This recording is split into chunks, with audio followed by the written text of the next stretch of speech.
ములక్కాయ నిలువ పచ్చడి ఎలా పెట్టాలో చూద్దాం. ఒక 2 ములక్కాయల్ని నీట్గా కడుక్కొని ముక్కలు కోసి వాటర్ లేకుండా ఆరబెట్టుకోవాలి. తర్వాత వేరే గిన్నెలోని ఒక 100 గ్రాముల చింతపండు తీసుకొని ఉడకబెట్టుకొని చల్లారినాక మిక్సీ పట్టుకోండి. తర్వాత వేరే గిన్నెలో ఒక 2 స్పూన్స్ ఆవాలు, 1 స్పూన్ మెంతులు వేసి పొడి పట్టుకొని అది కూడా పక్కన పెట్టుకొని మనం ఇందాక ఆరబెట్టుకున్న ములక్కాయ ముక్కల్ని ఆయిల్లో డీప్ ఫ్రై చేసుకొని బ్రౌన్ కలర్ వచ్చే వరకు. తర్వాత ఒక గిన్నెలోకి మనం తీసుకున్న చింతపండు గుజ్జు, ఒక 5 స్పూన్ల కారం, ఒక 2 స్పూన్ల ఉప్పు, మనం ఇందాక పొడి పట్టుకున్న ఆవ మెంతి పొడి మొత్తం అన్నీ కలిసేలాగా కలుపుకోండి.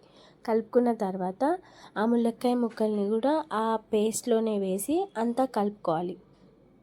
కలుపుకొని వేరే ప్యాన్లోకి ఆయిల్ పోసుకొని తాలింపు పెట్టుకోవాలి. తర్వాత ఒక 5 ఎల్లుల్లిపాయలు, మినప్పప్పు, శనగపప్పు, ఆవాలు, జీలకర్ర, ఎండుమిరపకాయలు, కరివేపాకు వేసుకొని పోపు వేసుకోవాలి. అంతే, పచ్చడి రెడీ. వీడియో నచ్చితే లైక్ చేయండి, సబ్స్క్రైబ్